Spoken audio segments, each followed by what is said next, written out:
орлоо. Дээд боловсролын санхүүжилт суралцагчдын нийгмийн баталгааны тухай хууль батлагдаж мөн засгийн газрын тусгай сонгуулийн тухай хуулинд өнгөрсөн 7 хоногт нэмэлт өөрчлөлт орсон гэдгийг та бүхэн мэдж байгаа. Энэтэй холбогдуулаад аттестачлагдсан ихтэй сургуульд суралцж байгаа оюутнуудад үндэсний тэтгэлэг олгогдохоор журманд орж байна. Хөдөлмөрийн хөлсний доод хэмжээний 50% буюу 70,000 төгрөгийн үндэсний тэтгэлэг сар бүр олгогдно.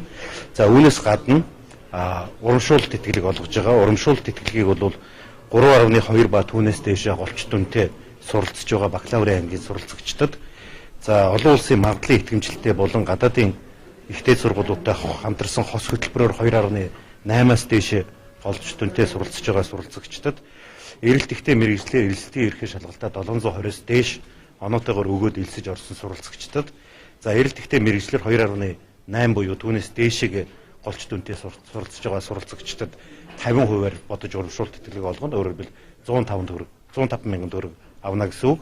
За улсын болон олон улсын олимпиадад эхний 3 байранд орсон суралцагчдад 100% урамшуулалт тэтгэлэг олгоно. Өөрөөр хэлбэл 140,000 төгрөгийн тэтгэлэг олгоно гэсэн үг ээ.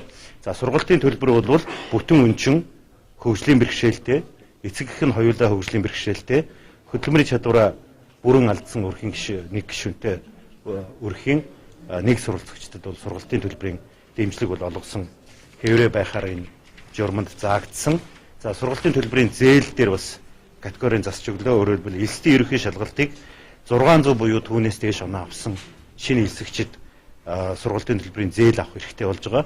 2.8-аас дээшиг голч дүнтэй суралцж байгаа суралцагчид хагас өнчин, малчин өрхийн хүүхэд, за өрхийн нэг гишүүнд ноогдох орлого нь ядуурлын амжиргааны баталгаа төвшингээс доогуур орлоготой өрхийн суралцагч гэрээ цэргийн албыг 2 жилээс доогуур доошгүй хугацаагаар хаасан суралцагчид бол сургалтын төлбөрийн зээл авах ийм эрх нээгдэж байна. За гадаадд суралцагчдын сургалтын төлбөр дээр бол магистрантурын ангид суралцж байгаа дэлхийн шилдэг их сургуульд суралцж байгаа оюутнуудад 2 жил, докторантурт суралцж байгаад нь 3 жил, докторийн дараах сургалтанд 1 жилээр олгохоор зааж байгаа.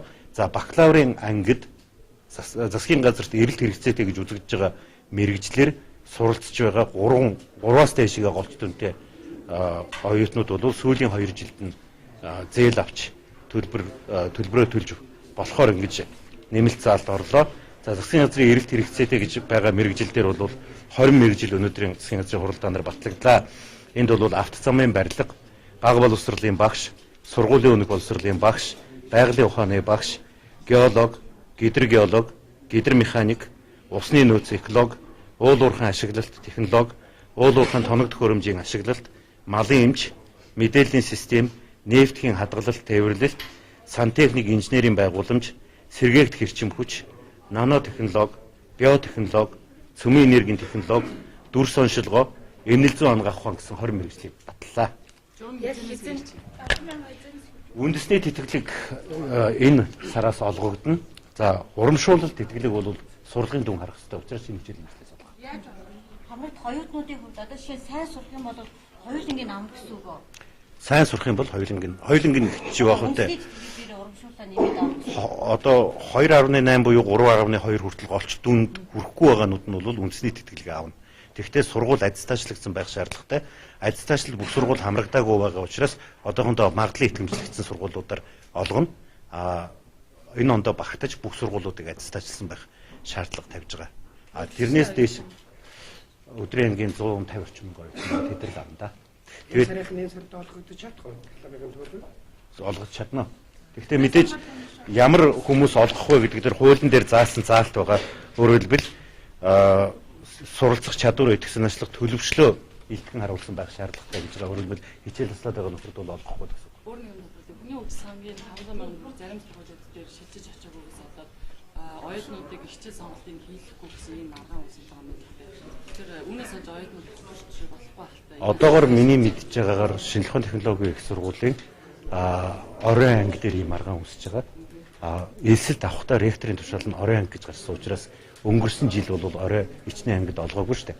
2012 онд бол орой ичний ангид олгоод тэр хүмүүс авна. Өнгөрсөн жилийн тухай маргаан яваад байгаа. Энэ жилийн мөнгө нь хэзээ? Энэ жилийн мөнгө одоо сургуулиуд юу вэ шүү дээ. Яг нодлон жилийнхээ журмаар явна. Оюутан өөрөө нөгөө баг хорооныхоо нийгмийн ажилтнаар өргөдлөө өгнө. Тэгээд тэр нь юун дээр хүний хөгжил сан дээр ирэх ёстой. Тэгээд сургалтын төрийн санд сургуулиуд сурч байгаа оюутныхаа тухай мэдээлэл өгнө. Тэгээ энэ хоёр тулгагдсан тохиолдолд 5 сарын гарна шүү.